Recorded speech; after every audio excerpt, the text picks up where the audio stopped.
Right now on Denver7 News, ready for round 2? Snow sweeps into the state for a second time this week.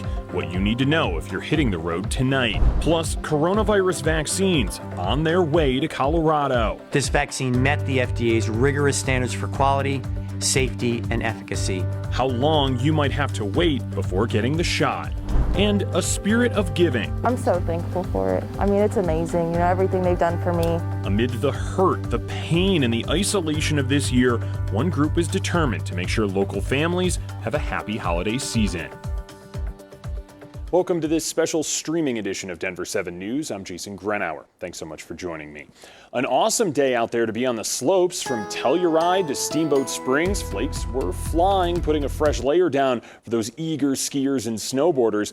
But a tough picture for many of our restaurants this evening. With indoor dining temporarily banned, only the bravest of customers will likely be sitting down at tables under tents and shelters tonight, snuggling up to patio heaters as they order. Of course, snowfall means drivers are dealing with some slick and sloppy roads. This is a view right now of I-70. They're near Vail right now. Traffic moving, but moving slowly, as you could probably expect. Katie LaSalle joins me on this weather action day. Katie, cold here, snow in several parts of the state, but not a ton of accumulation. Jason, it's not going to be a huge snow event for us here in Denver, but definitely could make for some icy conditions early tomorrow morning as snow really filters into the Front Range later on tonight. Downtown, out of the airport, it has been a cold day across Colorado, but we've only been in the 20s here in Denver and will continue to pick up more snowfall through tonight. A winter weather advisory in place for the majority of the western slope, northern and central mountains, and then here in Denver up through Boulder until 2 a.m. come early tomorrow morning. So the main snow will move in after about 6 o'clock tonight and linger for a little while. But temperatures outside only in the teens over Gunnison, low 20s into the mountains. Great news to see some fresh powder for our skiers and snowboarders. Around 1 to 3 inches of accumulating snow likely in Denver for tonight. More into our adjacent foothills and mountains. It'll be chilly on Sunday, and we are tracking another cold front set to move into the state. I'll have more details in your full forecast. We'll see you then, Katie. Thank you. Well, cooped up at home for months, wearing a mask every time you want to go out and buy a pack of gum. Finally, the good news we've all been waiting for. A coronavirus vaccine has been approved in the U.S. and it starts shipping tomorrow. The Food and Drug Administration gave the green light to Pfizer's vaccine last night. The company says it will start shipping doses from its plant in Kalamazoo, Michigan tomorrow. But shots cannot be given until the director of the CDC signs off on it. That's expected to happen today. Colorado is expecting to get a shipment of that Pfizer vaccine within the next 48 hours. As Denver7's Sean Toll explains, our state wants to make sure those doses don't hang around and get to the people who need them most right away. For 7 months, we have realized the greatest public-private partnership in modern times. Now that the Pfizer COVID vaccine is approved, the leaders at Operation Warp Speed can implement the plan to distribute. Last night, when I got word, we immediately went into our hourly updates so that we were making sure we were postured for the first part of the morning's requirements. That means communicating with the distributors to be ready to ship the vaccines all over the country to the places where they'll be used. Our ultimate goal was to get it there no later than Monday morning through distribution. We ordered enough for everybody, over 5 million doses, but what we're told the first shipment we'll have, which will be the Pfizer vaccine, hopefully Sunday or Monday. Colorado is expecting a little more than 46,000 in this first round and splitting them up to 46 facilities, with UC Health in Aurora and Children's Hospital getting the most early on. And Colorado's governor wants them used immediately. We're going to require that every dose that we get out has to be in an arm within 72 hours, or we will reallocate it to get it into an arm. We don't want delays in this. Wolf lives are at risk. Widespread vaccine distribution will likely be late spring or summer, but the good news is they're on the way. Do I have 100% confidence we're going to get 46,800? No, but we are still being told that by the federal government up the supply chain, so I'm hopeful. As is everyone else waiting on the upcoming deliveries. Sean Toll, Denver7. And a growing list of countries are approving the Pfizer vaccine, including Canada, Mexico, and the United Kingdom. The UK started giving out shots this week and stumbled onto something somewhat concerning. 2 healthcare workers had serious allergic reactions after getting that Pfizer shot. Both have a history of severe allergies. But Dr. Anthony Fauci says that this is something medical staff can monitor, and it should not stop Americans from getting that Pfizer shot. You stay alert for it, and you keep a situation so that if it happens again, that people are in a facility that can take care of it. I will get vaccinated, and I will get vaccinated publicly.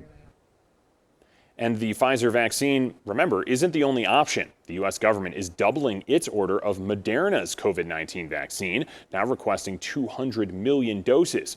Research shows both the Pfizer and Moderna vaccines are about 95% effective, but Moderna's version does not need to be shipped and stored at super low temperatures. An FDA committee will meet Thursday to discuss emergency use authorization for that Moderna version. And with all this vaccine talk, we once again want to remind you it will take time to get this vaccine to the masses, and of the fact that it will take 2 doses, 2 shots a month apart to become immune. Widespread vaccination, of course, can't come soon enough for our state. Public health staff say we're in a high plateau of coronavirus cases. You can see the curve there on your screen. Things are not necessarily getting worse, but infections are much higher than we need them to be. Our state reported nearly 4,000 new cases today. As for the number of hospital beds in use because of the virus, that's looking just a little bit better. It sits right now at just over 1,600 and is trending down. Things are moving quickly with these coronavirus vaccines, and so to help you understand it and make an informed decision for yourself and for your family, Denver7 is hosting a town hall Tuesday night at 6:30. Governor Jared Polis will join us, as well as top health leaders ready to answer your questions. If there's something you want to know, email your questions to 360@thedenverchannel.com. Beating this illness is just one piece of the puzzle. We also need to help families and businesses recover from the financial hit of this pandemic. Congressional leaders now have 1 more week to hammer out a new stimulus deal. The president signed a temporary funding bill last night to keep the government up and running. Congressional leaders indicated they will not end this session without a stimulus deal, but Republicans and Democrats are struggling to reach agreement on the $900 billion plan. Well, today, a crowd gathered in Washington, D.C. to show support for President Donald Trump. Stop the Steal protesters marched around our nation's capital. It comes a day after the Supreme Court rejected a lawsuit which aimed to overturn Joe Biden's election victory. President Trump then complained on Twitter, saying the Supreme Court really let us down. No wisdom, no courage, he wrote.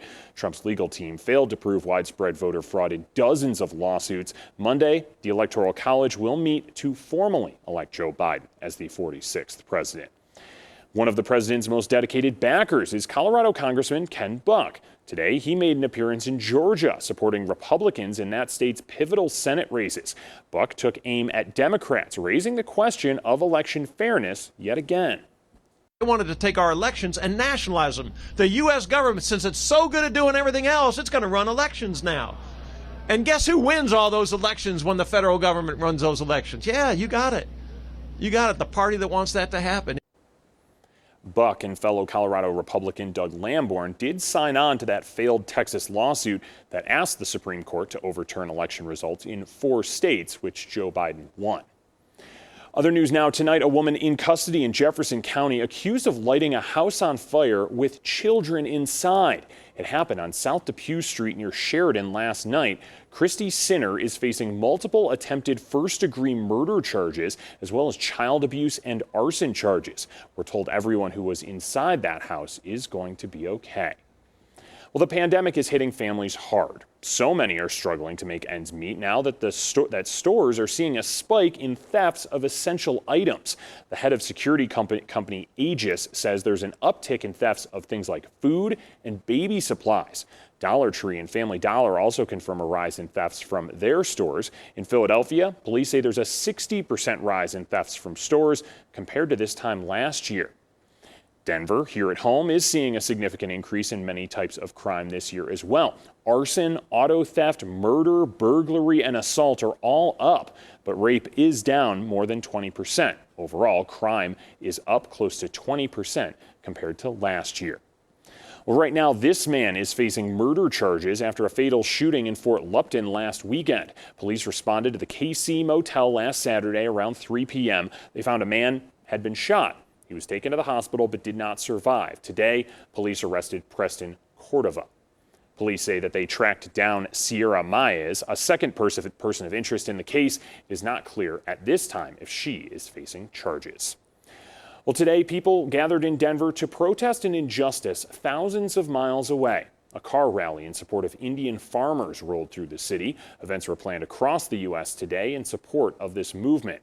Now, farmers in India have been blocking highways now for weeks. They worry new agricultural reform laws will drive down crop prices. Indian farmers filed a petition with the nation's Supreme Court, hoping to kill those laws. Well, in sports, the feel-good story of local college football is over. The CU Buffs had a chance to play for a Pac-12 championship next weekend, but let that chance slip away today in the snow at Folsom Field. The Buffs lost 38-21 to rival Utah, sealing their fate in a shortened season. Pac-12 action continues tonight on Denver7 with USC and UCLA. Well, this year is a struggle for everyone, and for teen moms in Colorado, the challenges are bigger than ever.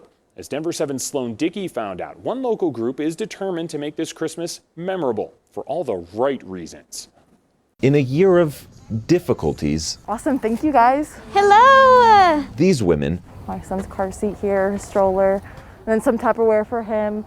I'm excited to see what the rest of this is. are keeping one tradition alive. I'm so thankful for it. I mean, it's amazing, everything they've done for me. Hope House Colorado helps teen moms provide Christmas presents for their kids. Everything you see has been donated from community members.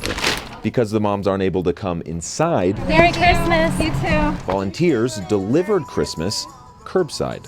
And then we also have household items. So it can be blenders, coffee makers, Instapots, air fryers, kind of a wide assortment of things. The gifts reflect work put in over a year. All year long, they're earning Christmas points. So by participating in different classes that we offer, different programs, events they come to, anything like that. And this year, the gifts carry a special meaning. To be able to have these gifts as a reminder, and I think the moms, especially to provide these for their children too and family, to kind of celebrate that all together, I think just offers a lot of hope and joy after a really long year. Hope. This is amazing. And joy. This is a chance for me to give presents to my son. Ending a difficult year with a familiar tradition. Merry Christmas! Fit for 2020. Sloan Dickey, Denver7. Great to see some good news there. Well, coming up, a big shift in how doctors approach asthma treatment, what new guidelines mean for people who rely on inhalers, and arriving in style, why Santa is ditching the sleigh in favor of a new set of wheels for this local tradition.